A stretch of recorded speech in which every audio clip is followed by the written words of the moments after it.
It is pretty much fine. Hello everybody, here we are, and let's just simply get started again. Hopefully the network connectivity is good.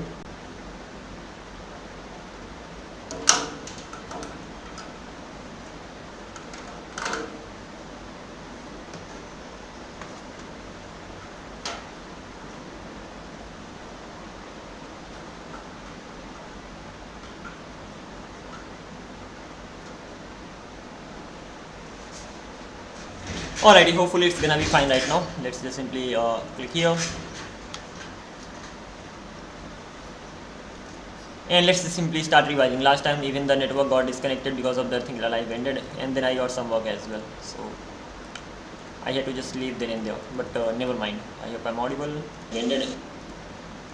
So what are we gonna be doing right now? We were mainly, we're going through this TCP connection section. So let's try to find some good articles on this and just simply have a quick go through,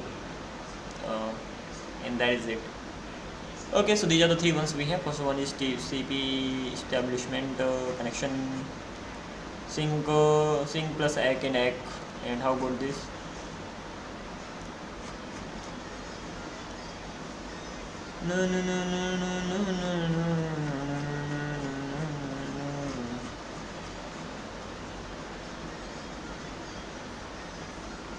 Okay, and this is the another one from MDN side, so of course I don't need this. Now this and this, let's go through this one, Mozilla one, media one actually. So TCP connection establishment in depth exploration. So what is TCP? TCP is nothing but the full form is transmission control protocol. It stands as a cornerstone of reliable communication on the internet, ensuring a secure, yeah, that's actually secure. So ensuring secure and ordered data delivery between devices. One of the crucial phases in TCP communication is the connection establishment, where a series of steps take place to establish a reliable channel between the sender and receiver. In this blog, we will delve into the intricate details of a TCP connection establishment, focusing on the TCP header, sequence numbers, acknowledgement numbers, and other crucial critical aspects and all. Let's get started. So the first one is the TCP header. So the TCP header is an essential component of the TCP protocol, providing necessary information for the proper handling and delivery of the data. Okay. So when it comes to TCP like a header, so it actually looks like this, where we have the source port, we have the destination port, we have the sequence number, acknowledgement number, we have the data reserved, we have window, we have checksum, we have agent pointer, we have options padding in data. At the end we have data, but before having the data we have these metadata in the header. Source and destination ports, so the first one that we have over here, and this is the TCP header. These 16-bit fields identify the source and destination ports of application. They help in routing the data to the correct application. That makes sense. So all this thing happens in the TCP layer. So okay, fine. Source and destination port, and then sequence number. The 32-bit sequence number in TCP is like a serial number for every byte of the data center. So sequence number is nothing but a serial number for the every byte of the data that is sent. It helps ensure the data arrives in correct order, reducing the chances of errors or confusion during transmission. Imagine it as a way for TCP to organize and keep track of each piece of information, making communication more reliable and less prone to mix up. Okay, pretty simple. We have source and destination ports that make sure that it does know about the source and destination. Then we have sequence number that makes sure that the data that we get, that is always in the right sequence. Then we have acknowledgement number. The 32-bit acknowledgement number field acts as a receipt, confirming the successful receipt of the data. During connection establishment, the acknowledgement number is typically set to 0, but as data transfer commences, it becomes instrumental in tracking the acknowledgement of received data. Data offset and reserved bits. The data offset field specifies the length of the TCP header in 32 bits, that is data offset. Reserved bits are used for future extensions and are set to 0. Control flags. TCP uses several control flags to manage different aspects of communication. During connection establishment, the synchronize and acknowledgement flags are crucial. So the first one is the synchronized, second one is the acknowledgement. Coming back to this one, we have source and port, port and destination ports. They are the this with the help of source and destination ports, the ultimately request knows where to and all. We have the sequence number that makes sure that the data that we get, that is in the right sequence. We have acknowledgement number that makes sure that what it does, by default it is set to 0, and as we start getting the data, it just simply keeps changing, and on the basis of that thing we get, we know that okay, we got the data and all. Then we have data offset. What does data offset and reserved bits? Data offset is the TCP header in 32 bits. So length of TCP header in 32 bits. So offset is nothing but the length of the TCP header. So the data has the TCP header, and at that time data offset is simply tells us the length of the TCP header, and in bits, bytes of course, I hope, if I'm not wrong, in bits. So in 32-bit words. And then we have reserved bits that are just used for extensions and all, and reserved ones. And then we have checksums, urgent pointers, options, padding, and data at the end. And control flags, this is the important one: synchronous and acknowledgement. Sorry, not synchronous, synchronized and acknowledgement. Let's go through this thing right now. So three-way handshake. The three-way handshake is like the secret handshake of the TCP connections. It's a key part of how devices agree to talk to each other. This special handshake is what makes TCP communication reliable, like a trust building ritual before they start exchanging important information. We will use Wireshark, okay, a tool to analyze network protocol to analyze and understand the three-way secret ritual. We will send HTTP request to server and capture the initial TCP connection data transfer. Ultimately, if there is a client, so it sends a synchronized request, and then the server sends the synchronized request. As first of all, server actually acknowledges the request, and after that the server also sends the synchronized request, and after that the client acknowledges that and sends the request to the server back, and the job gets done. The data can be transferred. Coming back to this, initiating a synchronized packet. When client initiates a connection, it sends a sync packet. So this is a sort of a packet. So sync packet with a randomly chosen sequence numbers. This sequence number is with the respect to the client. This not only signals the intent to establish a connection, but also initiates a synchronized counting of bytes.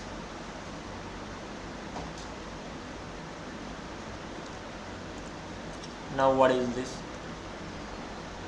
So transmission control protocol source, we have destination, we have sequence number, we have sequence number raw, and we have acknowledgement number, then we have window. Okay, these things are, this is nothing but the header.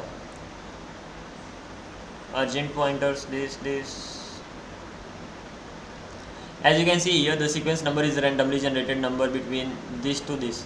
Wireshark makes it easy for us to understand by making it as 0, but actual number here is this one. In sync, the acknowledgement. Now let's see if I'm making a request to any server, how will that go?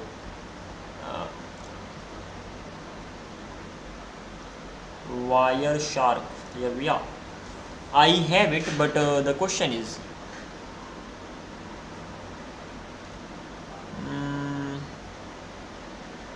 how can I use this? And that's gonna be the local network. So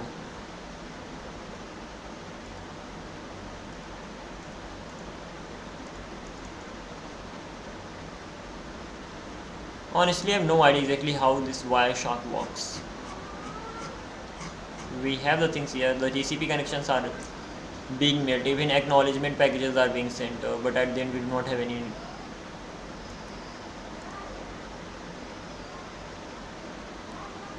Just a sec. How can I get rid of this?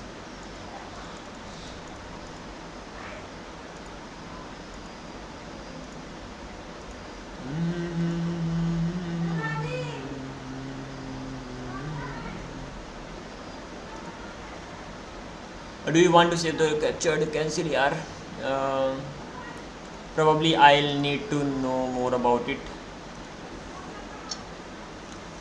Okay, at the end of the day, whether we are able to see the real one or not, but here we are sending the acknowledgement, and when it comes to this particular acknowledgement over here, so we do have these things. Let me do one thing. Let me create a server, or we already have a server, right?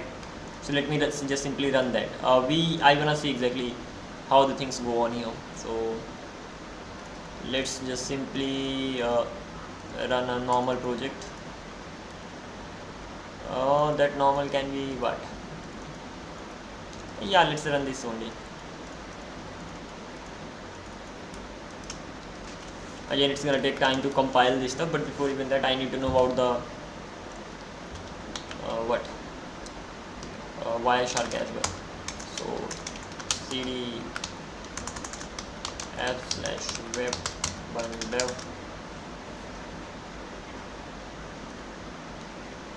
The question is, I need to take the help of AI for sure. Like exactly how to operate this Wireshark. Where is that now? This is the Wireshark. So edit copy file import.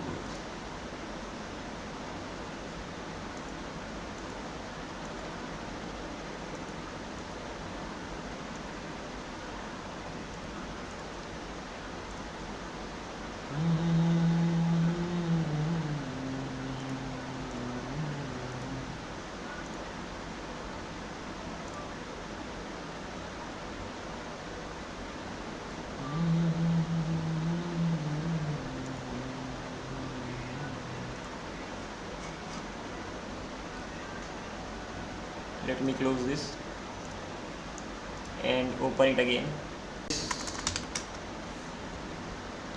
Am I facing the network issue? Hopefully not. What's the issue? Okay, that's fine. I think few things we need to learn on the go. So you are looking the main Wireshark screen capture screen. Wireshark is one of the most powerful network analysis tools used by network engineers, security analysts, developers, and system administrators. What is Wireshark? Wireshark captures and analyzes the network packets in real time. So think of your browser sends the request to the network card, and then network card sends the request to the Wireshark. So ultimately Wireshark stands in the middle, and then the internet. So from my network card, that's nothing but the Wi-Fi connector and all receiver. So the request goes to the network card, and from the network card actually sends the request to the Wireshark. So Wireshark just simply captures it, and then it just simply forwards the request to the internet. Every request and response flowing through your computer can be inspected. For example, google.com. Wireshark can show DNS lookup, TCP handshake, TLS, HTTPS negotiation, HTTP request response, packet sizes, source and destination IPs. Understand your screen. The interface you see are network adapters. Some important ones are this: your Wi-Fi adapter. So the first one that we have over here, this is the Wi-Fi adapter that I have. Okay, that's great. Then I have LO, that is the loop back.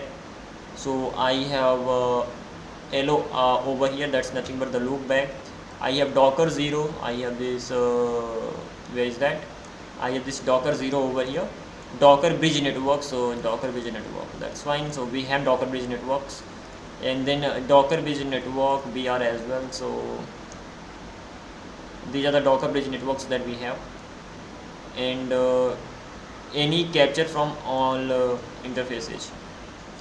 For normal internet traffic capture, select this, because that's your Wi-Fi interface. That is good step. So first packet capture, double click this or select it and click into shark fin icon. So select it and click on fin icon. Now where is that fin icon?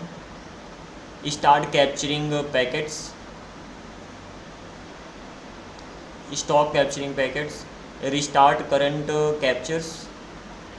Capture options. Open a capture file.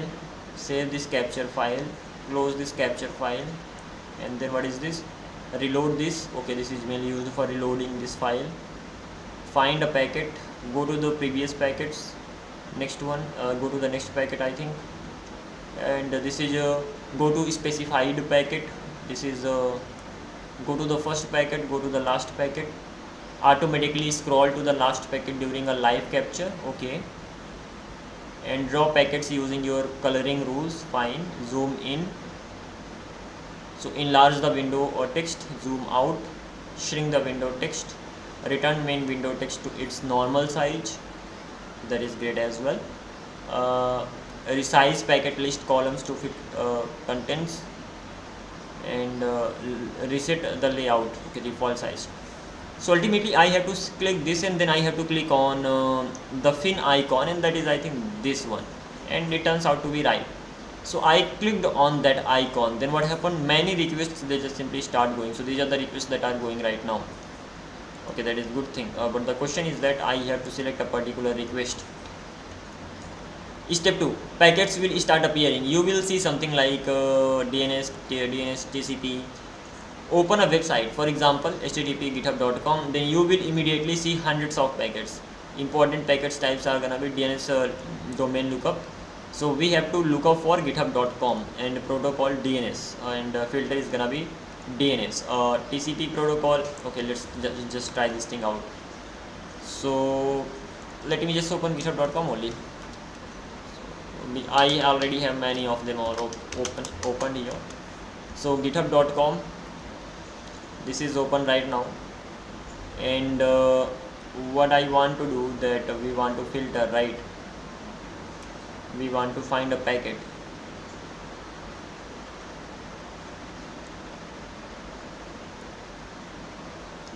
So what can I do?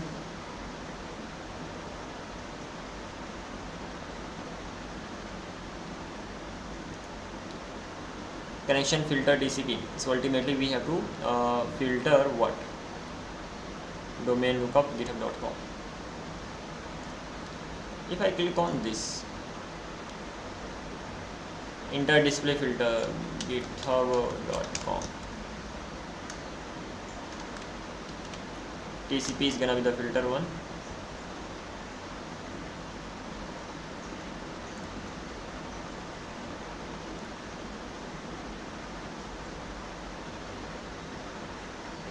So we got just TCP connections, but the question is that which one that is.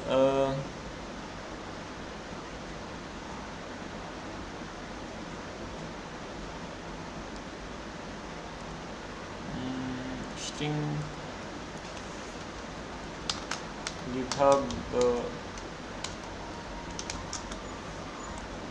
github.com. So this is the one.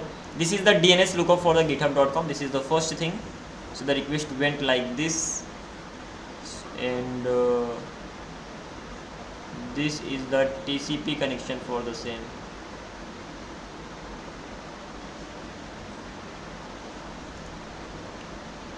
So where is that?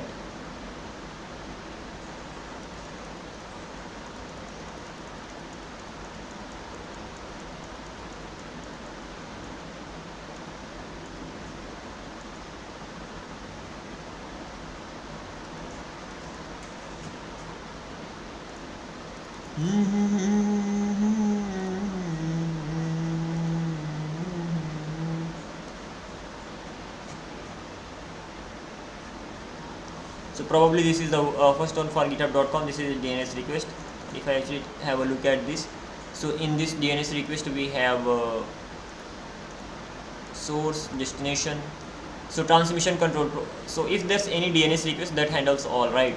So if there is a github.com, so at the end of this has a source, destination, it has sequence number, it has raw sequence number, it has acknowledgement number, raw acknowledgement number, window size, and this bit actually has many things. TCP segment data in bytes.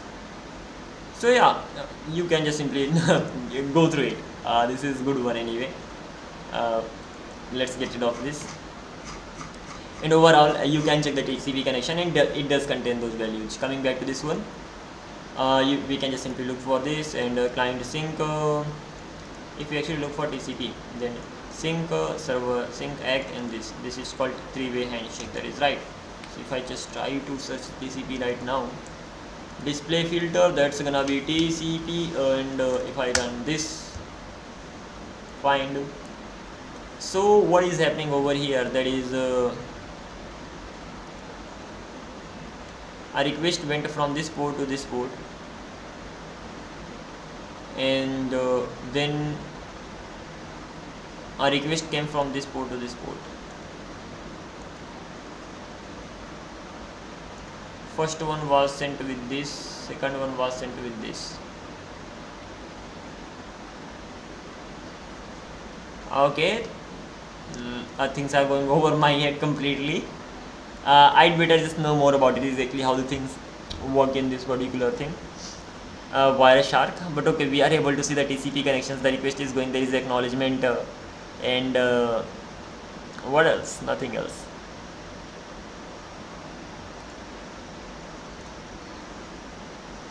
So a TCP connection, a TCP request that was sent from this port to port 443.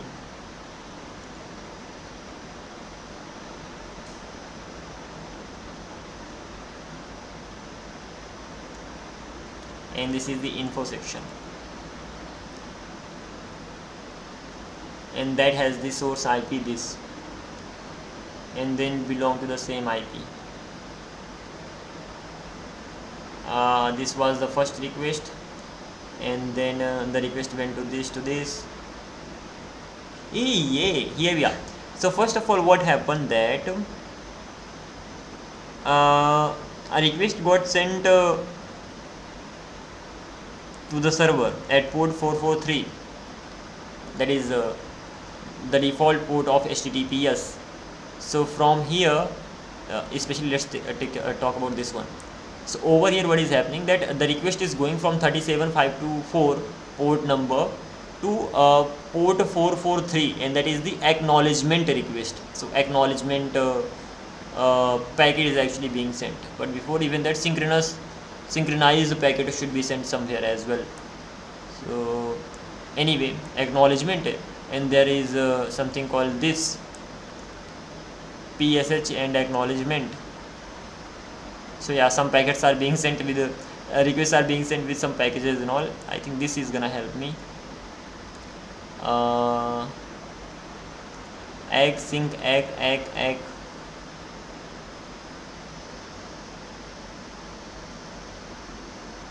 I think it's not gonna help me.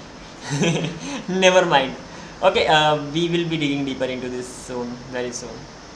But ultimately, it is showing that whenever a request goes with this PSH and acknowledgement packet. So the request is going with different packets and all. Now, how to look for the right event is beyond my knowledge right now. So let's not worry about that. Coming back to this. So yeah, it is working as expected. Encrypted web traffic HTTP, you can actually read a request HTTP index.html, encrypted traffic TLS, you can blah blah blah. It is just simply telling me about everything that we can do over there. Okay, we were going through this particular thing. So yeah, connection does go there, I understood. In sync, the acknowledgement number is always 0. Do we have sync here?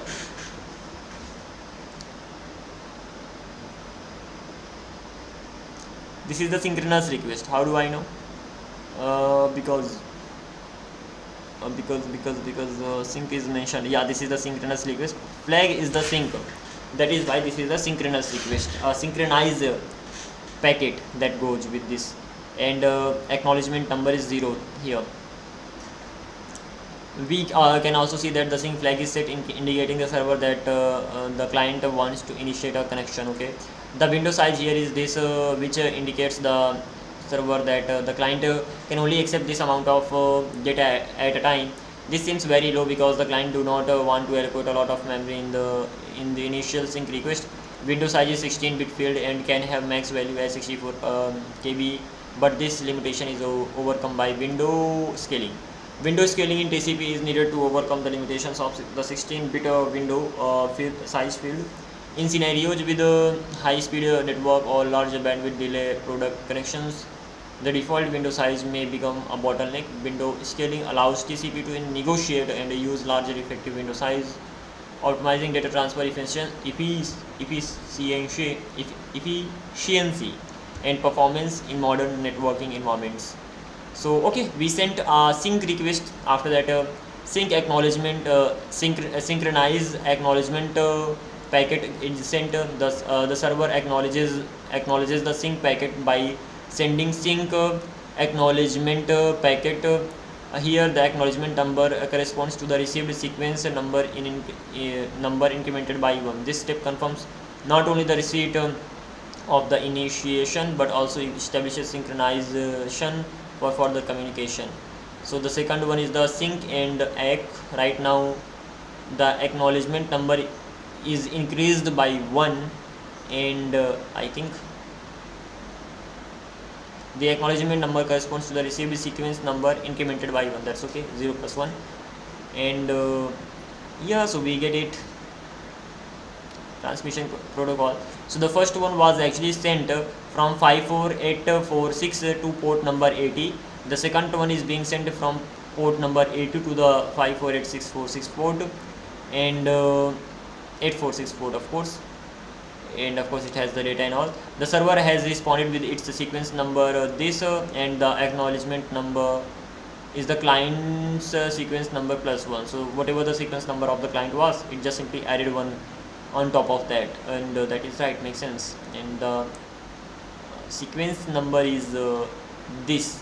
The relative sequence number is 0, and the raw number is this, and just above we had raw number this, and relative was 0.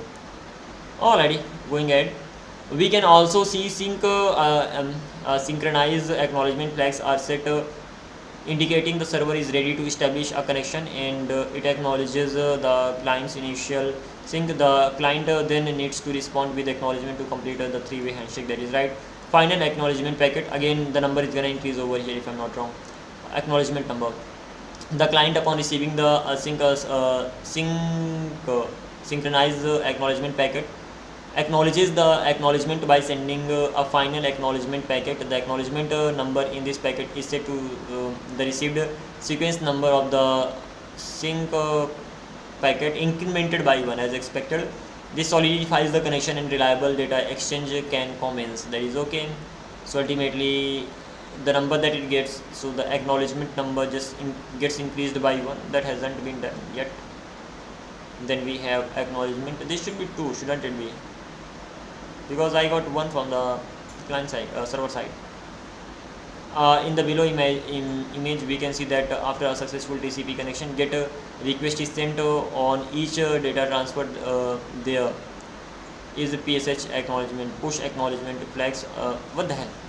Just a sec. In the below image we can see that after a successful TCP connection, get request is sent on each data transfer. There is PSH and this push acknowledgement flags set, which is followed by the acknowledgement sent from the client to the server, confirm that the data is received. So what is happening here, that first of all, from 80 to this acknowledgement number, so first of all, even this is the one, this is the starting HTTP, okay. Then the request is sent from the server acknowledgement. Once the acknowledgement happens, after that, whenever I'm sending a GET request, right? So what is the type of request? Anyway, PSH and ACK acknowledgement is sent. There's no GET is here. So is this these requests are type GET. So okay, whenever the GET request is sent, PSH and acknowledgement is sent along with that. Okay, we'll see. Each time data is transferred, the sequence and acknowledgement number is modified by the amount of the data sent and received. This makes sure the data is not lost and delivered in the right order. So the acknowledgement number just simply increases as we just simply get the data and all. Alrighty, why TCP is a TCP driver? Order delivery acknowledgement for data sheet, error detection, flow control, duplication detection. Okay, let's just simply go through it. The sequence number assigns a unique, again The deeper understanding will only come when I'm actually able to use Wireshark and see how the things are happening. Till then, just this much knowledge is enough. Why is TCP reliable? Order delivery, the sequence number assigns a unique identifier to each type data. By ensuring sequential order of delivery, TCP makes sure that data is received and reconstructed in the correct order of the destination at the destination. Acknowledgement of the receipt. The ACK number in TCP acts as a receipt confirming the successful receipt of the data. When a device receives a TCP segment, it sends an acknowledgement with the ACK number set to the next expected sequence number. This lets the sender know that the data was received successfully. So when the sender sends any data, so at that time it receives acknowledgement numbers, and hence it knows that the data has been sent. If the sender doesn't receive acknowledgement within a specified timeout period, it assumes that the data was lost or corrupted. It then retransmits the data starting from the last acknowledgement sequence number. That is such a good thing. This mechanism ensures the data integrity and reliability. Flow control.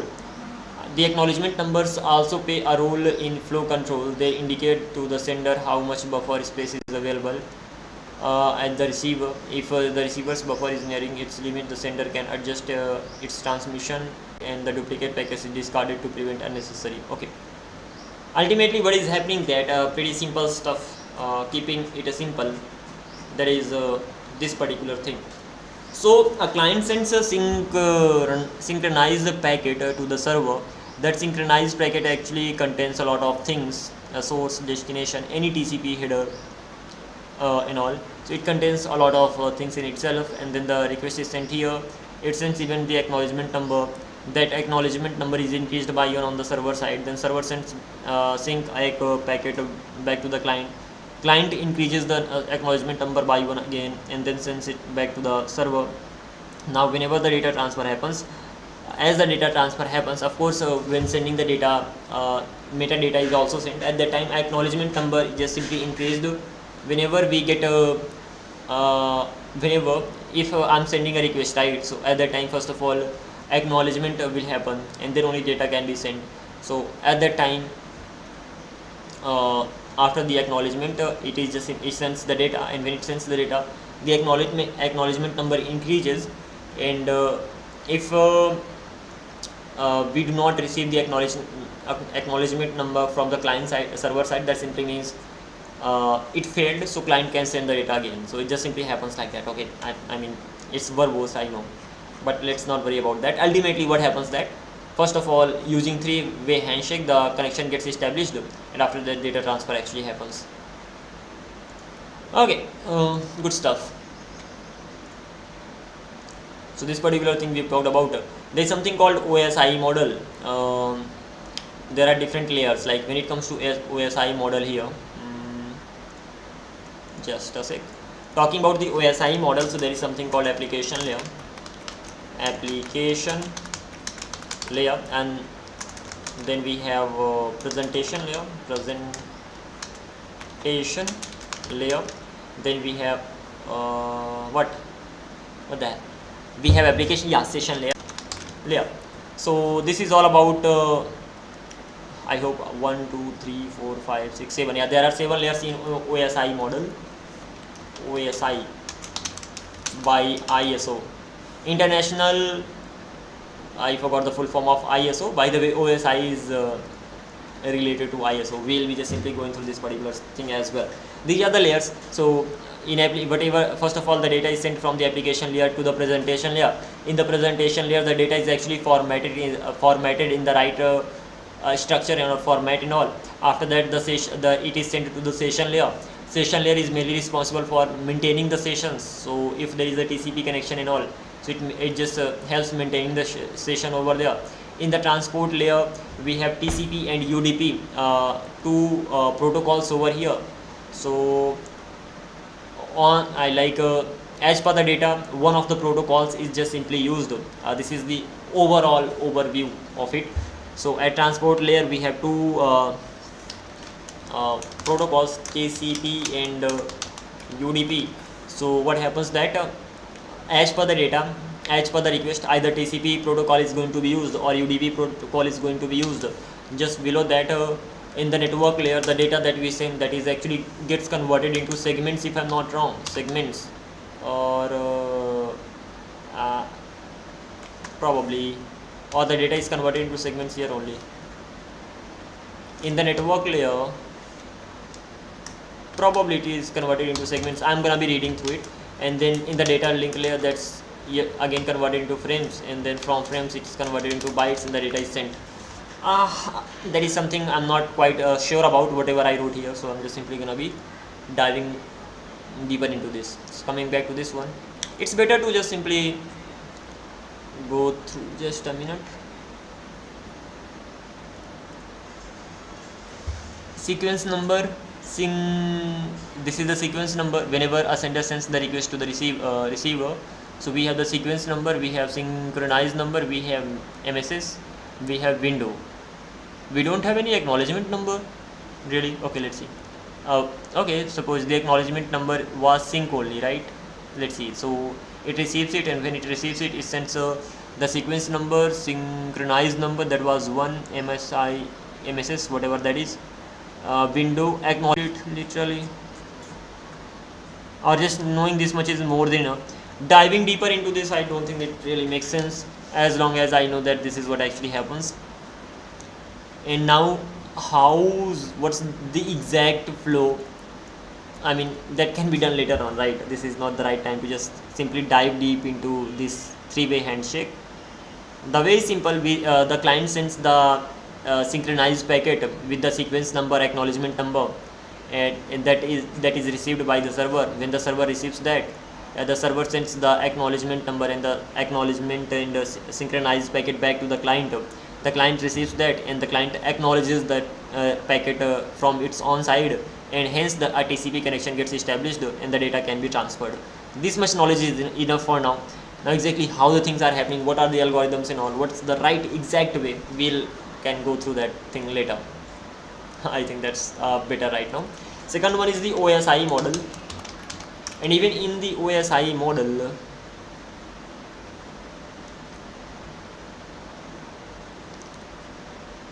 okay, this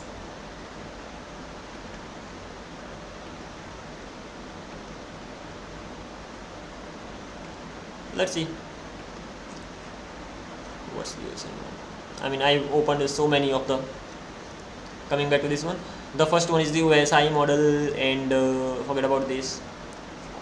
I'll have to go through it anyway. There's no another way. I'm just looking for a good article. That is it, and then we'll be just simply going through that article. This is better, yeah. Not bad, Imperva. Imperva. I hope I'm pronouncing it right. Well, this is definitely not the right one. OSI model. Things are okay, but it hasn't been described well. This one,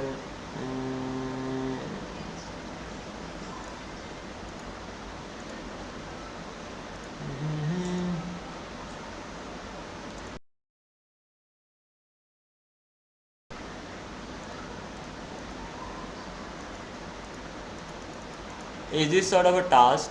Forget about this. Close this. OSI model, understanding this. It is theoretical. There should be diagrams as well. Yeah, this is better, but this only has a diagram. Diagram can be really important to have a look at, and yeah, close this. So right now let's go through this one. This is a better one. So what is the OSI model? Hopefully it's gonna be quick enough. I hope so. At least one read. The open system interconnection. Wow, OSI. And what is the full form of ISO? International ISO full form. So International Organization for Standardization. So ISO gave us OSI. So International Organization for Standardization. Never mind. Let's come back to this one. And over here, open system interconnection. OSI model describes even 7 layers that computer system use to communicate over a network. The OSI model is divided into 7 distinct layers, each with a specified responsibility ranging from physical to communicate effectively. The OSI model was the first standard model for network communications adopted by major computer and telecommunication companies in the early 1980s. It was introduced in 1983 by representatives of major computer and telecom companies and was adopted by ISO, International East, what the hell, East, full form, as an international standard organization. Full form. Stand ISO or iOS, International Organization for Standardization. Literally, the full form is crazy. The full form of ISO is International Organization for Standardization. It's not in the right sequence, but okay, never mind.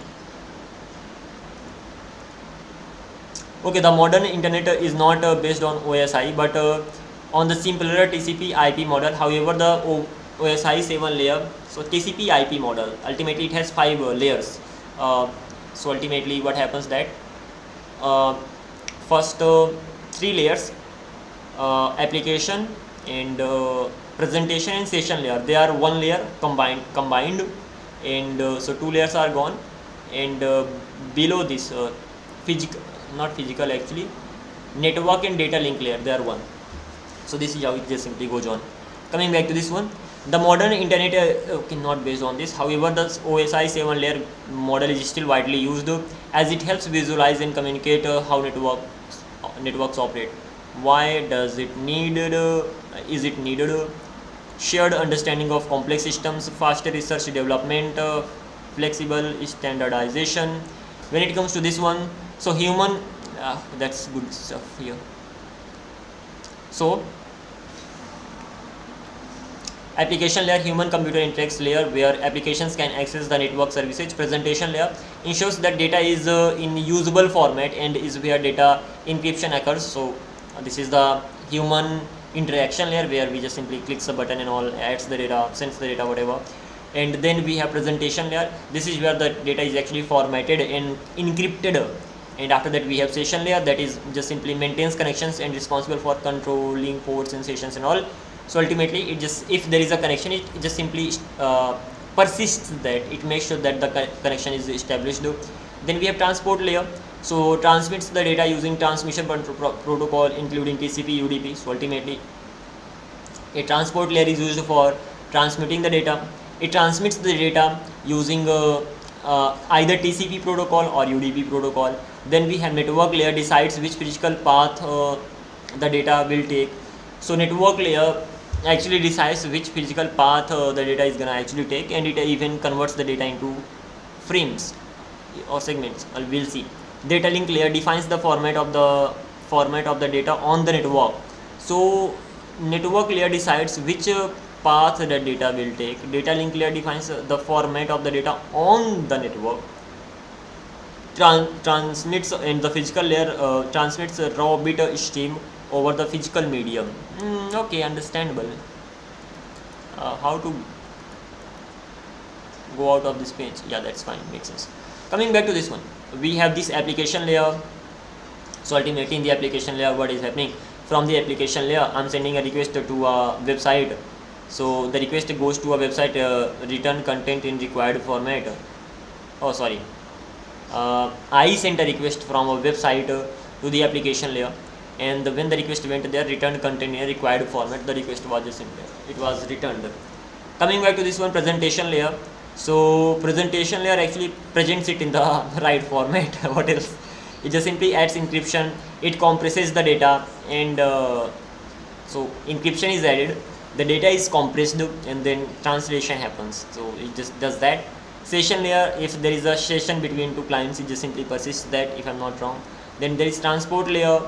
So this segmentation actually happens in the transport layer. So it just simply converts the data in the segment and reassembles them, right? So the transport layer provides end-to-end communication services for applications. It ensures complete data transfer, recovery, and flow control between hosts.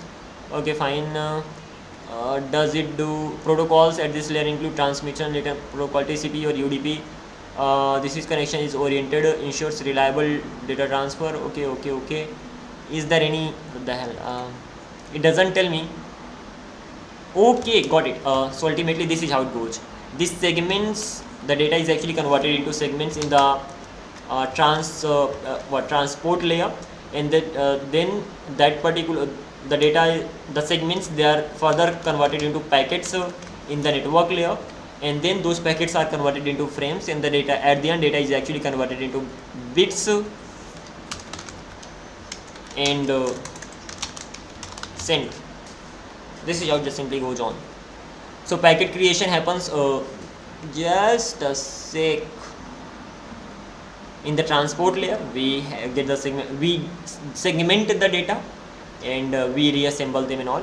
And in the network layer, the data is actually packets are created using the segments and all, and packets assembly. So it's like you are segmenting, and then you are reassembling, then you are creating the packets, you are assembling, and then you are creating the frame, and then you are transfer frames between it, and those bits are actually sent using the physical layer. So overall things are fine, but it would be better if this is the OSI model. These top 3 layers are converted into application layer. So together they are called application layer, and together this one is called network access layer. So at the end of the day, data link and physical, they are one. Top 3 are one. So top 3 are one, bottom 2 are one, and so ultimately we only have 4 layers. That's great. This is interesting. Okay, it makes sense. Coming back to this one, we had a good this one. So what happens over here, that we have application layer, we are using SMTP, HTTP, these are the protocols. Then presentation layer, we have this session layer, we have RPC, ultimately connections are established and persisted. Transport layer, TCP, UDP, network, ICP, IP, ICMP and all. Data link layer, IRP, VLA and whatever that is. And in physical layer, we have hubs and all. And coming back to this one, so if a device A sends the data to device B, so first of all, we have the data, we attach the HTTP headers, and the data is sent, and that is in the green layer. Green layer means application, presentation and the session. Okay, after that the whole thing, this is the application layer ultimately as per TCP IP model, and after that data is ultimately we had the HTTP header, we had the data already, and over here we add the TCP header as well in the transport layer protocol. So from the transport layer protocol we get the TCP header, then after that we get the IP header in the network layer protocol. So in the network layer protocol we get the IP, and then we add the MAC address. So ultimately we have MAC address, we have IP address, we have TCP header, we have HTTP header, we have data, and at the end it's converted into bits. So pretty simple. We get the data, we add the data, and once the data is added, we add the HTTP header. Even data over here is encrypted and formatted in the right way. After that, in the transport layer, the data is converted into segments, and once they are converted into segment, TCP segment or they can be either TCP segment or UDP packet, and yeah, that makes sense. So we add the TCP header. After that, they are converted into IP datagram. So ultimately IP header is added, and later they are converted into frames. Before even that, they are converted into packets over here, and then they are sent.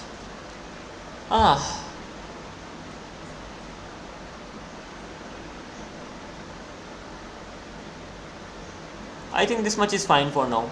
The datagram below shows the data is encapsulated, and in encapsulation related when transmitting over the network.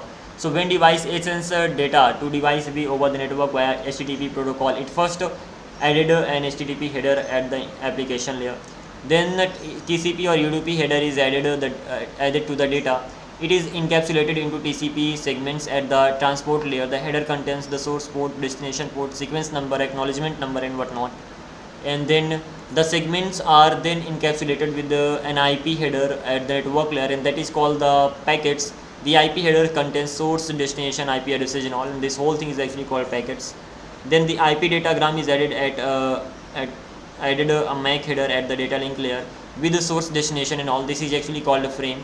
and the encapsulated frames are sent to the physical layer and sent over the network. As simple as that. As for right now, this is even fine. Again, my goal is not to have really good knowledge of it. Even this much is fine, that okay, when what happens now, even digging deeper into it, the time will come soon, but this is not the right time. I need to subscribe to download. Copy.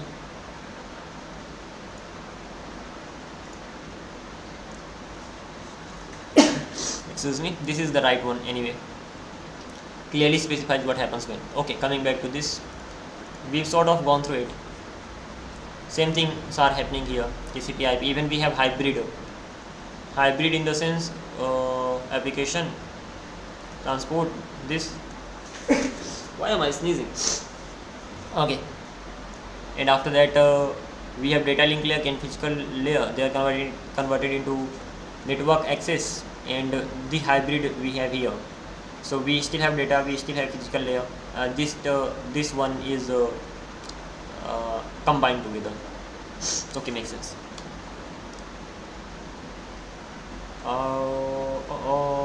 Okay, fine. Alrighty, let's just simply close everything.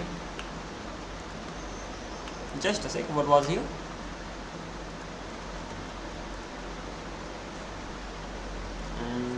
Just a minute.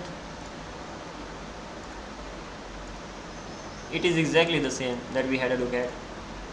Yeah, that's right.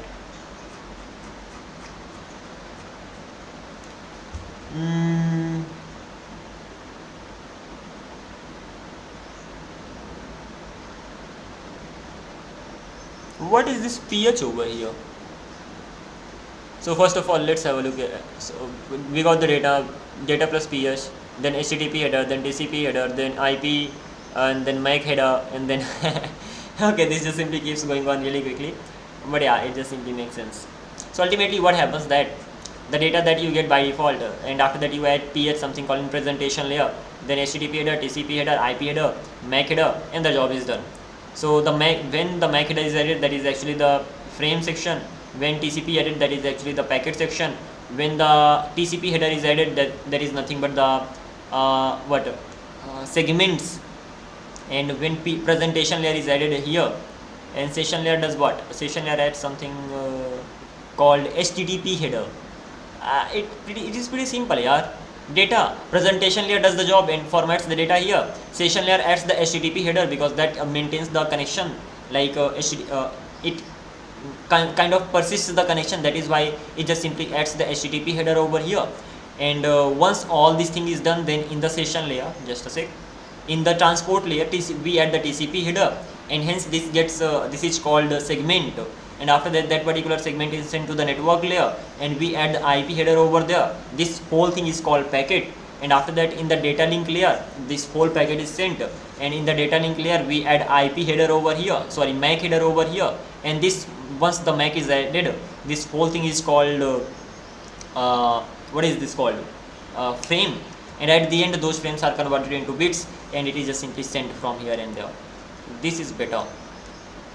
Copy image address, image. Can I keep it here? Here. Let's see. Does it support it or not? Hopefully it does. Turns out it doesn't. So I think, what I think, there's nothing here. It's no use having it. Delete it.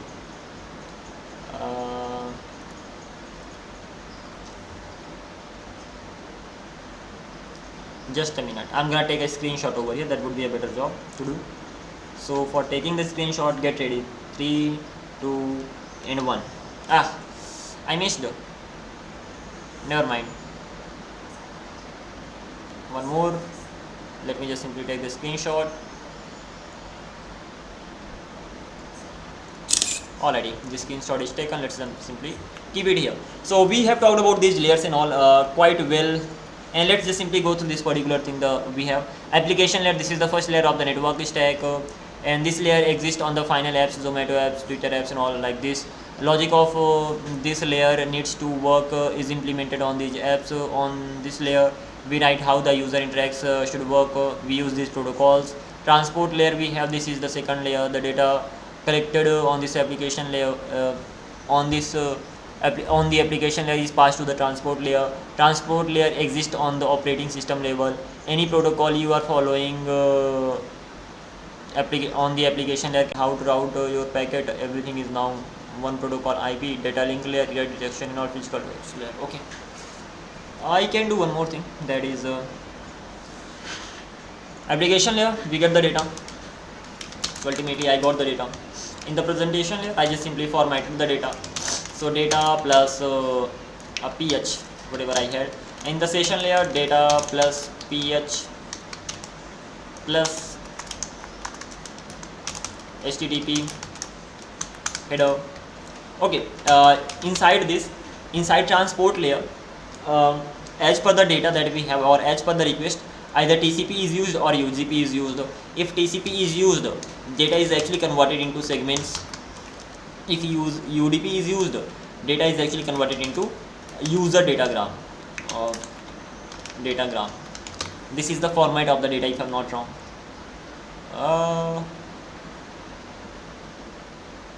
Sorry, datagrams only, segments or datagrams. Datagrams. And at the end, if we have a look at the kind of data that we get here, that is at the end, data is there plus ph plus http header was already there. Come on, yeah, it's okay, let's make it smaller. HTTP header plus we add TCP header as well, just like this. And then here the data is actually called packets, and here we have the data plus ph plus HTTP header plus TCP header HEADER plus IP header. And lastly, the last section is called frames. Here we have data, we have ph, of course, we have HTTP header, we have TCP header, we have IP header, and then MAC header, that is that contains the MAC address of the machine. Header is actually added at the end, if I am not wrong. So we get the MAC header, and at last it's converted into bits and just simply sent. Yeah, that's right. So this is the overall thing that actually happens. I can just simply copy as PNG, and I think this is more than enough. I mean, actually it is more than enough. So yeah, we've gone through this networking section as well. This networking section is really important, so you'd better know it really well. Architecture of the backend system. When it comes to architecture of the backend system, in operating system, thrashing occurs when system spends excessively amount of time swapping the data between physical memory RAM and virtual memory disk, and due to high memory demand and low available resources, leading to significant performance degradation. Thundering herd problems in computer science occurs when a large number of processes or threads waiting for resources or event are awakened simultaneously, leading to surge of requests and potentially system overload. They all compete to access the same resource. Okay, makes sense. So they are the definitions. I got them from Google itself. So the first one is thundering herd problem. Thundering herd problem means, suppose you got a lot of requests on your server suddenly, so all the requests, they started competing for the resources of your server, hence the lack of resources, and that particular thing is called thunder herd problem and all. There is something called thrashing, and thrashing is nothing but when the system spends an excessive amount of time swiping the data between physical memory RAM and disk storage, virtual memory. So I need to know more about it due to high memory demand and low available resources. Again, these things come under operating system. So even that is the part of my course, college course, so I'll have to even have a really good command over this. but at least this is not the right time to just go through that. So programming problems. So coming back to this one. So we have machine number 1, we have machine number 2. In modern competitive machines can very easily connected with each other. Design social media. So when we are designing the social media app,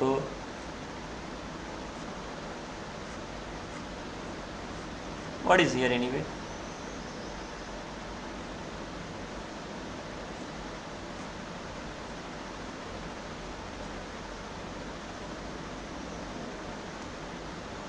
So at the end of the day, we will have a client, we will have a load balancer. Load balancer will balance the request at these are nothing but the servers, and they are nothing but the EC2 machines in which the server is actually running, and then it will be just simply load balancing the request. We will have the database. Even we can have many databases.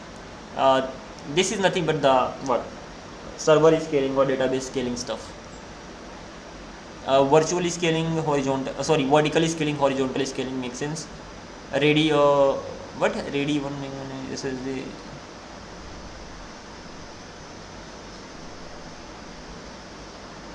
1 megabyte of data on 1 millisecond, 10 milliseconds, and the 20 milliseconds, and this 200 milliseconds. Storing data in RAM 10x faster. Okay, it's all about, we have a few things over here when it comes to storage. We have SSD hard disk, we have SSD as well, though SSD is a bit faster than hard disk. Then we have random access memory RAM, and we even have transistors and all, but most of the things are directly stored in the RAM when the something runs and all. And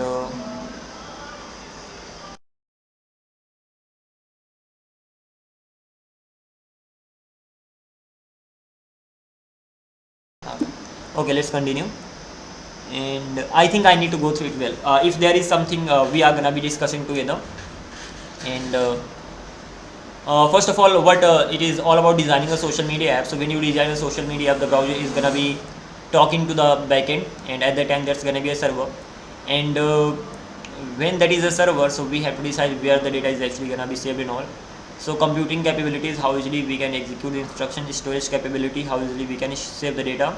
Storage, we can use the secondary storage like hard disk and SSD. We can use the primary storage RAM, or we can use the caching. Okay, caching the data means storing the data as a relatively faster storage. Okay, so make 1 terabyte of storage. So 1 terabyte of storage make, that simply means 1000 GB. Back of the envelope calculation, this is the back of the envelope calculation in case if we are creating the application. So one post at max 500, then in your in Java 1 character is 2 byte, so one post is gonna be equals to this one. So ultimately one post will take this much space on your storage. And if when it comes to daily active user, so if we have 10 million active users, so on the basis of that thing we can 10 million in the sense 10 into 10 to the power 6, and we upload suppose 10 posts per day. So on everyone they have at least 10 tweets per day. So if I just simply multiply by it, so these many tweets we do, and if we do these many tweets, one tweet has 10 to the power 3 byte storage. So ultimately these many tweets are gonna be taking this much time, this much space. I will talk about it, don't worry. And 10 to the power 11 at the end of the day. In one machine one machine will only run for 10 days. Ultimately what is happening here, I mean very simple stuff. Coming back to this, that suppose we are building any server or application, suppose we are building any app. Okay, so when we are building any app, suppose that app is gonna be nothing but Twitter. Okay, so there is something called back of the envelope calculation. So back of the envelope calculation. So before building your application, you have to just have the rough idea exactly if you have the app, what's gonna be the traffic, how much storage you need. On the basis of that thing, you are gonna be scaling or downscaling, or you are gonna be deciding which database to use and all. So talking about this, suppose in Twitter we have how many DAU stands for daily active user. So we have 10 million. It is just the rough application. So a rough approximation. So we have 10 million active users. 10 million in the sense 10 to the power 6, as simple as that. So 10 to the power 6 million active users we have, and suppose one user has around 10 posts per day or 10 tweets. At least one user does 10 tweets per day. So this is just the data that I'm thinking. This is the approximation. This has nothing to do with reality, but we are just simply reimagining, rethinking what may happen later. So this is what we have. And now when it comes to one tweet, so let's talk about the storage over here. So when it comes to storage, so one tweet, suppose when it comes to Node.js, so one tweet takes 2 bytes of data, or suppose one tweet has around how many characters? Suppose one tweet contains 50 characters. I think there's many characters it can take, right? 50 chars. So 1 char is equals to 1 MB, right? Size of 1 char in JS. So I think 1 char is equivalent to 1 how much? In JavaScript, a single character is stored as 16 bits. That simply means 2 bytes because the strings use UTF. Okay, so in JavaScript it is 2 bytes. In Java, I think it is only 1 byte. Let's see. No, it is still 2 bytes. So in probably C++ it is 1 byte. Yeah, in C++ the same char is equivalent to 1 byte, but we are talking about JavaScript over here. So the size is actually JavaScript. So the size of one character is 2 bytes. And what is 2 bytes? Just a sec. Coming back to this. When it comes to 1 byte, so it consists of 8 bits. So it is equals to 8 bits. When it comes to 2 bytes, it is equivalent to 16 bits. And what is 1 bit? 1 bit can be either 0 or 1. So ultimately when you combine 8 0 1 0 1 0 1 something like this, that becomes 1 bytes. And this is nothing but the storage type. Okay, keeping this particular thing aside, so in JavaScript, if suppose if we are tweeting somebody, so at least minimum on an average we are gonna be using 50 characters to tweet. 50 characters in the sense how much? 1 character 100 bytes, as simple as that. Simple. Or is this gonna be what? Just 50 characters? Or if we take 100 characters, in that case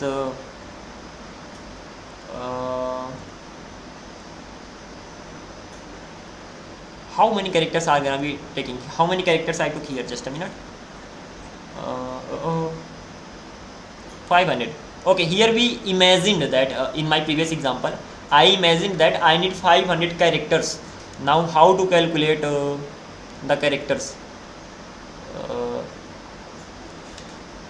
There is something called lorem, right? And lorem ipsum, yeah. So usually how much if we are sending a message, usually that message is this much, right? Not more than that. So at the end of the day, 1 2 3 4 5 6 7 8 9 10, even we are gonna be sending the text. No, we are talking about tweets. Come on, how can I forget that? Tweets, Twitter, whatever. I should be just simply going to Twitter right now. It's been a long time even having used the Twitter X.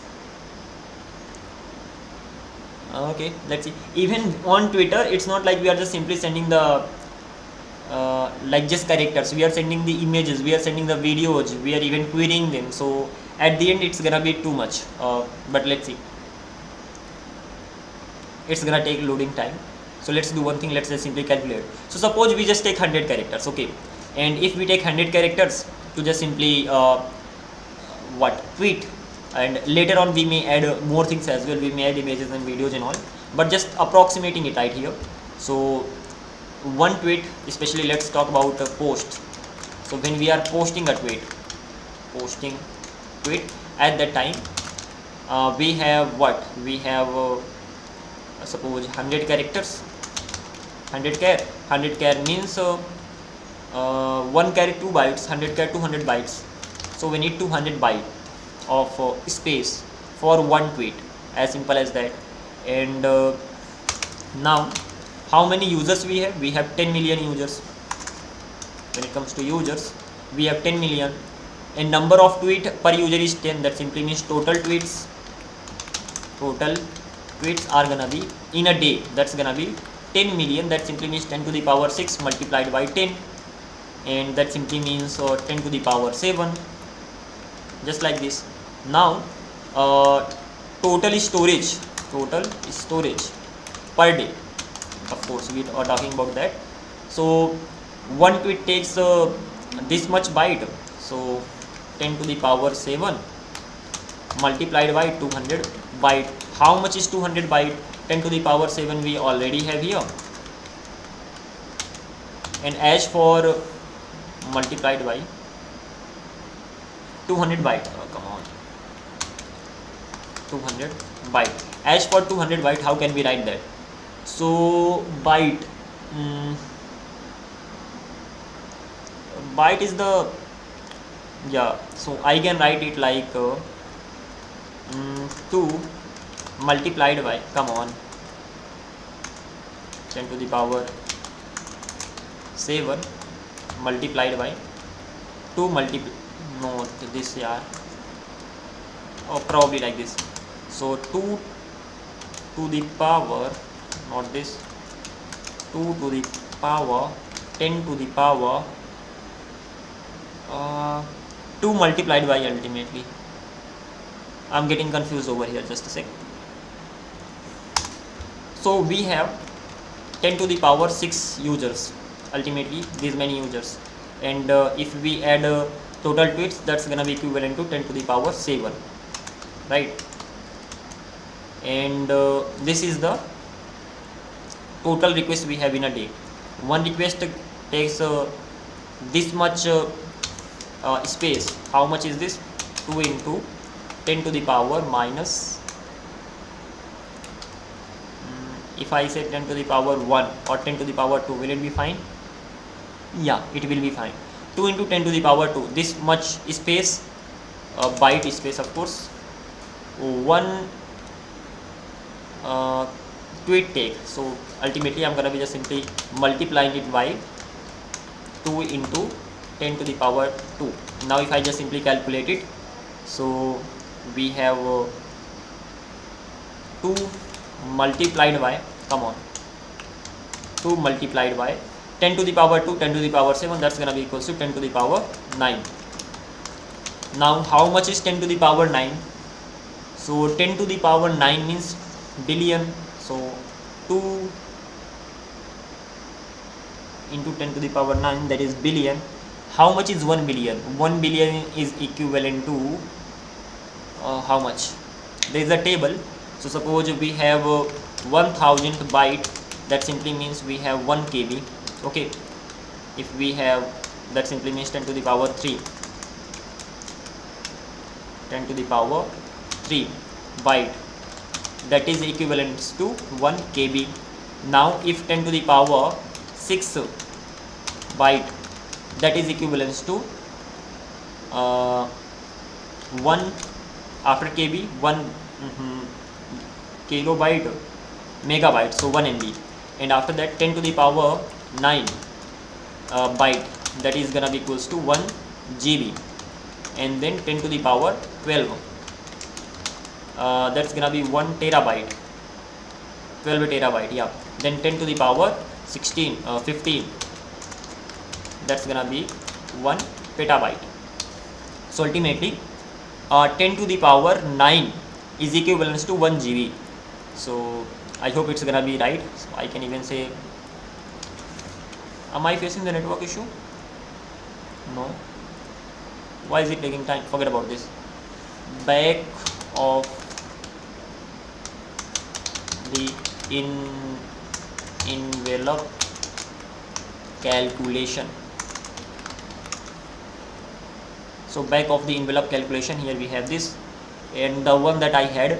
So 1000 1 kilobyte, and then 1 million, that simply means 10 to the power 6 1 megabyte, 10 to the power 9, that simply means 1 gigabyte, 10 to the power 12 1 trillion, that is a terabyte. So 10 to the power ultimately 12, and 10 to the power 15 petabyte. So we have it right. Come on, coming back to this. So now this is called 2 gigabyte. 10 to the power 9 is nothing but GB ultimately. So 2 GB. So in a day we need 2 GB space. Again, we have just talked about tweets over here, right? So in a day we need 2 GB space. So now if we calculate it, suppose if we have when it comes to suppose 5 years down the line, so 5 years down the line, so how much storage do we need? So 5 years down the line we need 2 GB for a day. So if we need 2 GB for a day, so 2 multiplied by, after that we have if in a day 2 GB multiplied by, we have 365 days.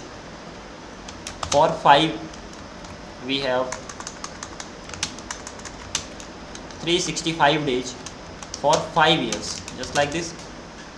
So we have a day, we have 365 days, and we have 5 years. So if we just simply calculate them, so 2 365 5, 2 multiplied by 365 multiplied by 5, that's gonna be 3650.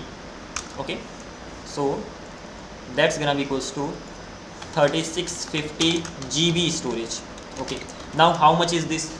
So it can be 3.650 GB means 10 to the power 9, you already know.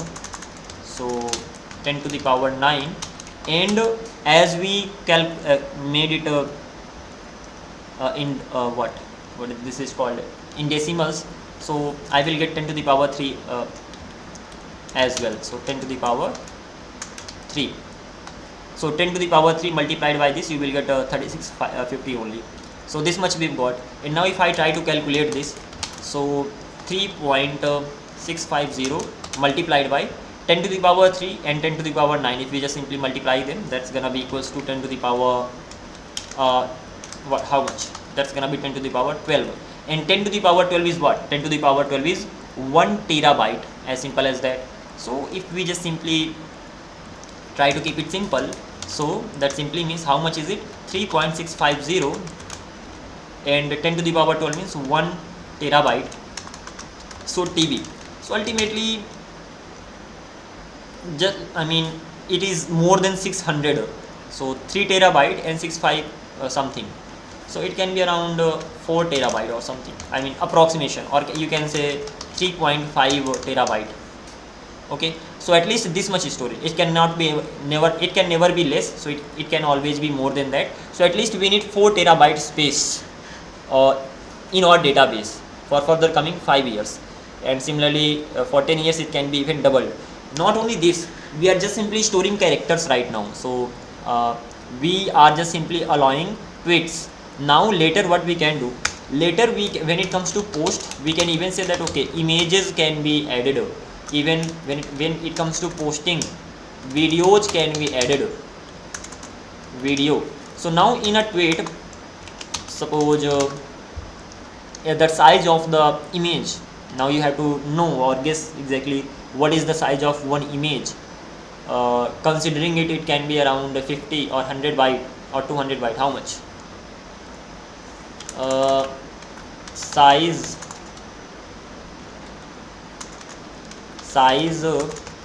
come on, of an image on an average. So let's see what's the size of an image on an average in bytes.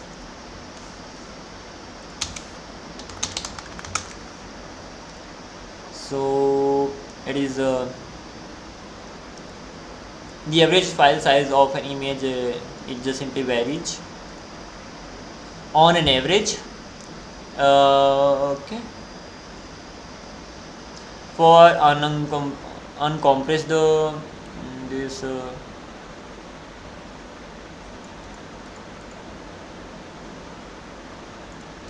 5.93 ultimately MB, that is not in the byte, we are getting it in MB directly. That is crazy. So image size, that can be, so but for now as an estimate of the image file size, we can say that is around this much. So 1000 KB, that simply means 1 MB. Let's just simply assume, I mean, that one image has 1 MB size. I mean, at least this much we can assume, right? So if we assume that one image has 1 MB size and video has video is gonna be more, on an average how much we can say it has 50 MB, 50 MB. Okay, let's, yeah, that's not even bad. So 50 MB video.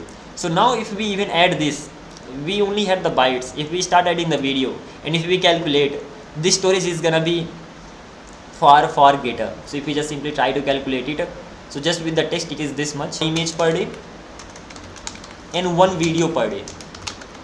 There can be more, but this is just on an average. So that simply means 51 MB extra per day. And if 51 MB per day, so how much can it be? The storage for images and videos for 5 years down the line. So ultimately in a day, how much is that? In a day, 1 MB plus 50 MB, that is just for a day, one day. Now how much is it anyway? This is gonna be equals to 51 MB. MB in the sense 10 to the power 6, right? 10 to the power 6 bytes.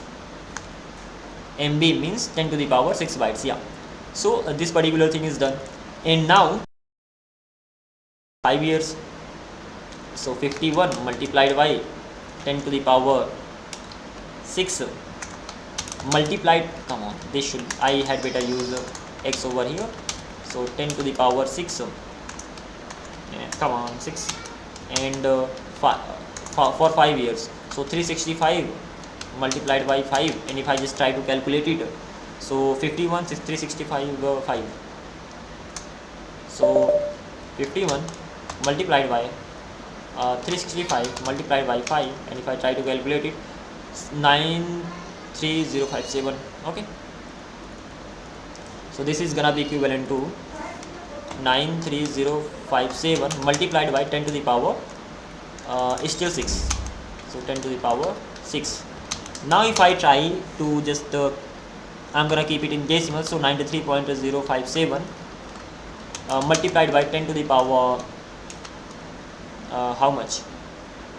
Multiplied by 10 to the power 3 come on, 93.057 10 to the power 3 multiplied by 10 to the power 6 I already had. That simply means 93.056 and multiplied by 10 to the power 9, that is equivalent to 1 GB. So this much GB, 93 GB. That doesn't make any sense. Calculation is wrong somewhere. We already had the MB. Just a minute. For a day we needed 51 MB. So yeah, it makes sense. Coming back to this one, so then there is something wrong in the calculation, either in this one or in this one. So if I talk about this one, so when it comes to tweets, so we needed how much? 10 to the power 2 byte only for a day. So probably this is wrong. So 2 into 10 to the power 2 byte for a day. So coming back to this, we had 10 to the power total tweets. Okay, we were having how much? 10 tweets per day, and this was the, just a sec, this is the storage of one tweet. We had 10 tweets, hence when we just simply added, so we got 10 to the power 7, that is equivalent to 10 into 10 to, come on, 10 into 10 to the power 6, so 10 to the power 6 byte. So that is again equivalent to how much? 10 byte, 10 to the power 6 means 10 MB. How is it taking that much?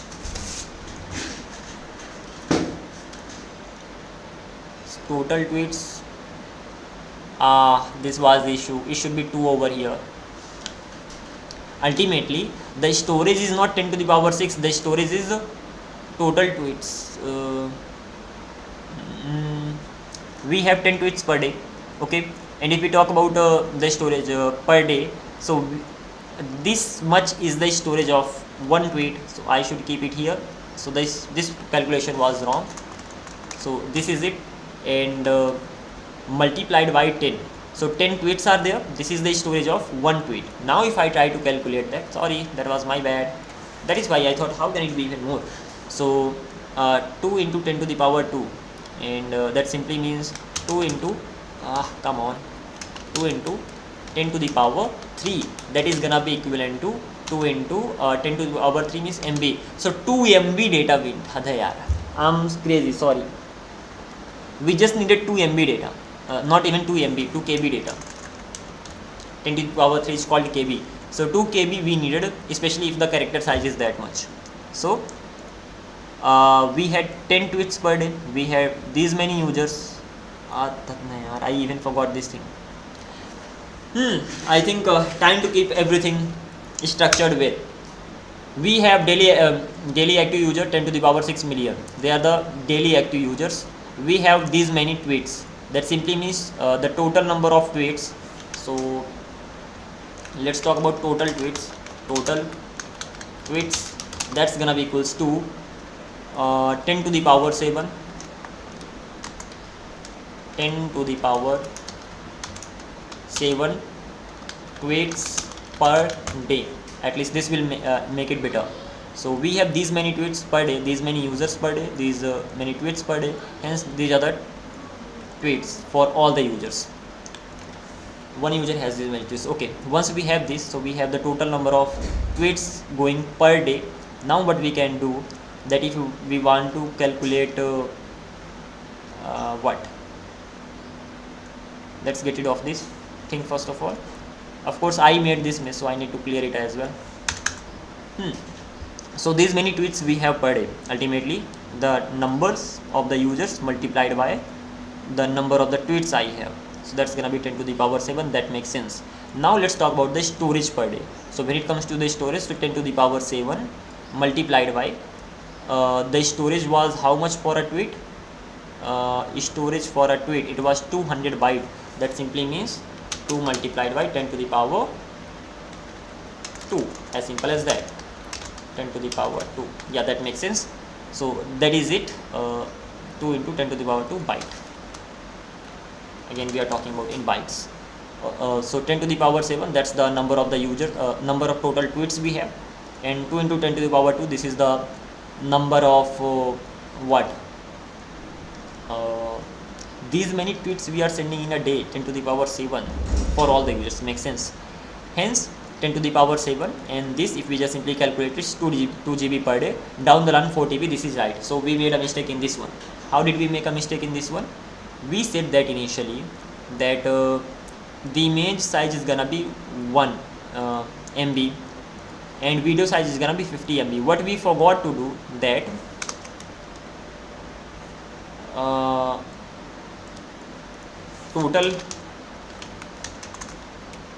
total media size, that's gonna be 51 MB per user, as simple as that. Okay, and suppose one user simply sends and number of media tweets, we are assuming that only one per day. So ultimately you are, most of the time you are texting, and only once in a day you are sending the videos and all, right? In that case, one user uses this much space. And how many users we have? We have 10 to the power 6 users. So if I just simply total number of media sent per day, that's gonna be 10 to the power 6. This is the number of the users we have, number of users we have multiplied by 51 MB, of course. This is how we have to go ahead. Now when it comes to this total number of media sent per day, so just a sec, not 51, we one user is sending only once, so that's gonna be 10 to the power 6 only, that's fine. And now total space we have to calculate. So when it comes to calculating the total space, so let me just simply remove this. So we have 10 to the power 6 over here. This is the total number of media sent per day. When it comes to space of one media, that is 51 MB, that is also right. And we have to calculate it for what? This is just for a day, right? So let me even total storage per day, I can even say total storage per day for media. So we have 10 to the power 6 users, they send only one media, so the size of that media is 51 MB. And if I just simply try to calculate this, that's gonna be, MB means what? MB means 10 to the power 3. So this MB means, let me have it here, 10 to the power 6 multiplied by 51 multiplied by MB means 10 to the power 3, just as simple as that. And MB means 10 to the power 3 or MB 6, sorry. So it can be equivalent to 10 to the power 6. Now if I try to calculate this for a day only, so that's gonna be 10 to the power 6, 10 to the power 6, that simply means 10 to the power 12. So 51 multiplied by 10 to the power 12. 10 to the power 12 is called terabyte. So 51 terabyte, what the hell, it's too much, but it is right. So 51 terabyte we need just for a day. If we are allowing the user 10 to the power 6 million users, if I allow them to or if they are sending image and video just one tweet per day, it can be even more. So this much data I need, 51 terabyte data for a day. Now when it comes to for 5 years down the line, that's gonna be even more. So 10 to the power 51 TB multiplied by 365 multiplied by 5, that's gonna be equivalent to 51 multiplied by 365 multiplied by 5, that is 93075. okay, that's fine. 93075 multiply and that is nothing but the TB, of course, terabyte, and that can be 93.075 and 10 to the power 6, 10 to the power 3 and multiplied by 10 to the power 12 I already had. That's gonna be equals to 93.075. so let's keep it 93 and multiplied by 10 to the power 15, that's actually gonna be petabyte. So 93 petabyte storage we need in 5 years. So this is how the things go on. So if you are just simply sending the text, you just need 4 terabyte storage. If you are actually allowing the storage in videos, and when one user is just simply sending one image and one video per day, so that can be approximate 93 petabyte storage you need in 5 years down the line. Let's just simply go through it again really quick. We have 10 to the power 6 million users, total users. So total active users, daily active users. So ultimately they are per day. These many users we have. One user has 10 tweets. Then when it comes to total number of tweets, so that's gonna be 10 to the power 7 tweets per day. Okay, this is mainly for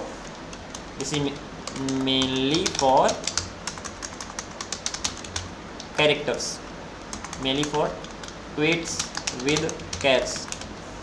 Okay, just like this. And if there are 10 tweets, even we can even make it simpler, because if we are sending 10 tweets, so 9 tweets can be with the chars and 1 tweet can be with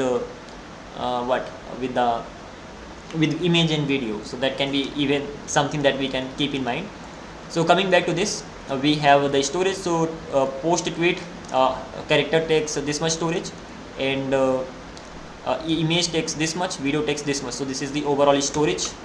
Going ahead, number of media tweets. Suppose one media is number of media tweets, that's gonna be 1, and number of total tweets, that's gonna be so total on an average we are sending 11 tweets. That's also okay. 10 tweets are text, 1 tweet is just for media. Even we can say 9 plus 1, but okay, never mind, as everything's been calculated, so let it be.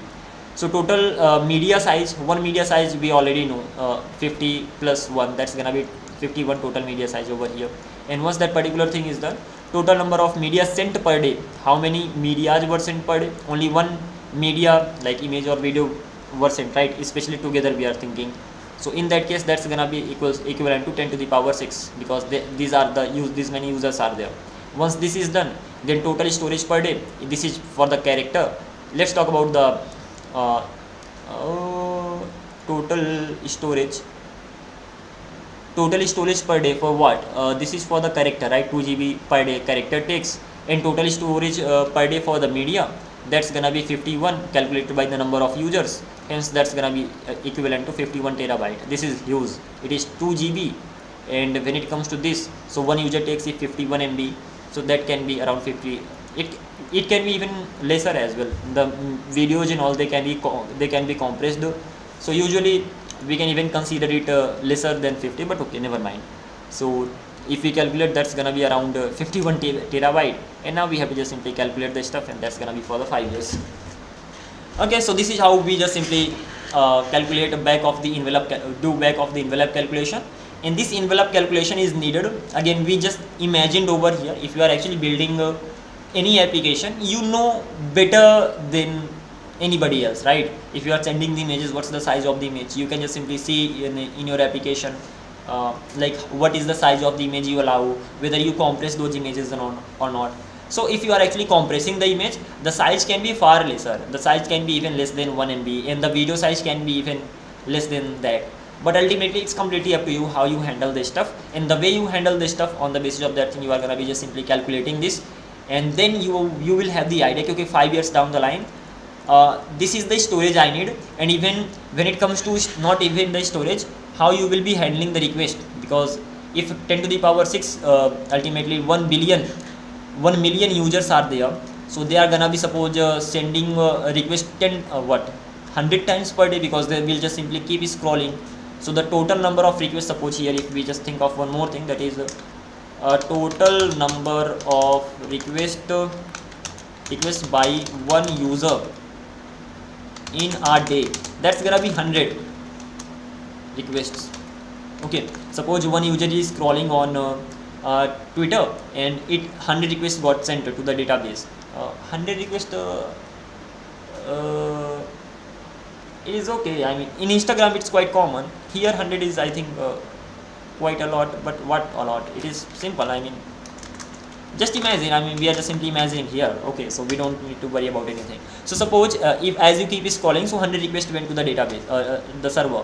That simply means total number of requests by all, that's gonna be 10 to the power, so ultimately 100 million, because 10 million requests, 10 million, 10 to the power 6. So yeah, you have 10 million users, and you are sending 100 requests, so that's gonna be 1000, 10 to the power 6 multiplied by 100, that's gonna be equivalent to 10 to the power 8. 10 to the power 8. That simply means 100 multiplied by 10 to the power 6. Just a sec. I think this is okay. 100 100 million requests. Suppose we have 10 million users, and one user is sending 100 requests per day. So 10 million gune 100. Just a sec. 10 million multiplied by 100. That's gonna be 1 billion 6.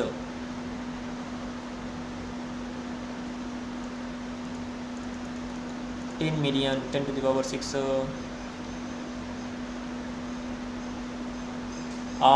We are imagining that that's 10 million. Yeah, that is right. That makes sense. So that 10 to the power, this is actually gonna be 10 into 10 to the power. Then I made a mistake here, never mind. That's gonna be, I imagined for 1 million, that is 10 million, 10 into 10 to the power 6. And don't say that I just did everything on the basis of this only. I need to practice this back of the envelope calculation even more. But this is 10 into 10 to the power 6. That simply means this will become 10 to the power 9. And this will become 10 to the power 10 into 10 to the power 6. So total it will become 10 to the power 9. That simply will become 1 billion. So 1 billion requests are gonna be sent in a day. 1 billion requests are going to be sent. Now this is just for a day. In a month, so you monthly active requests, MAR, forget about this. So ultimately in a month, how many requests are gonna be? That's gonna be 30 billion. In a year, 365 billion. In 5 years down the line, 365 multiplied by 5, that's gonna be 1825 billion requests. So this is how the number of the requests is gonna increase. And I think one thing I missed over here, that I use 10 to the power 6 everywhere. So total number of tweets per day, yeah, it should have been 10 to the power 8. Now let's imagine that we only had 1 million users, because the whole calculation is as per that only. I just used 10 to the power 6, that's nothing but 1 million only, and hence we are just gonna imagine this. Again, this is just the imagination, so do not take it seriously. And even I did it after a long time, so there were many issues on the way of calculating this stuff and all, but okay, the simple thing is that I need to practice it even more, and then it's gonna be easy peasy. But overall things are clear. When you are calculating, keep everything in mind, and keep billion and million, all those things, and then this is gonna be right. Alrighty, so this particular thing is done. And apart from this particular thing, that's the same thing done here as well, but this is quite simplified version. We even went in one step further. And if a payment system and does 10 to the power 12 transactions in a quarter, what is the volume of daily? Okay, this is just the volume being calculated. Latency, total number of daily delay. What is the latency? The total time delay happening since the start of a request till the time we receive the response. So there is something called latency. So whenever you send a request to any server, and the time you get the response, so the total time when you send the request and then you got the response, that's actually the latency. And external internal forces, what is this? Factors contributing to latency. There can be internal external forces as well, like the network and all. There can be internal, like time taken to access the storage and CPU time. So that's right. USA, India, cross continent call, a global network latency 150 milliseconds. Same country latency, that's gonna be 200 and 100 million, 100 millisecond. A smaller region, that's gonna be 50. Okay, so ultimately what's being discussed over here, that these things we have talked about it, that's great. And now there is something called latency. And when it comes to latency, so there are ultimately it's the time or delay between request sending and sending request and CEI receiving response. So this is it. Now there can be different factors as well over here. That there can be external factors like network and all. There can be internal factors.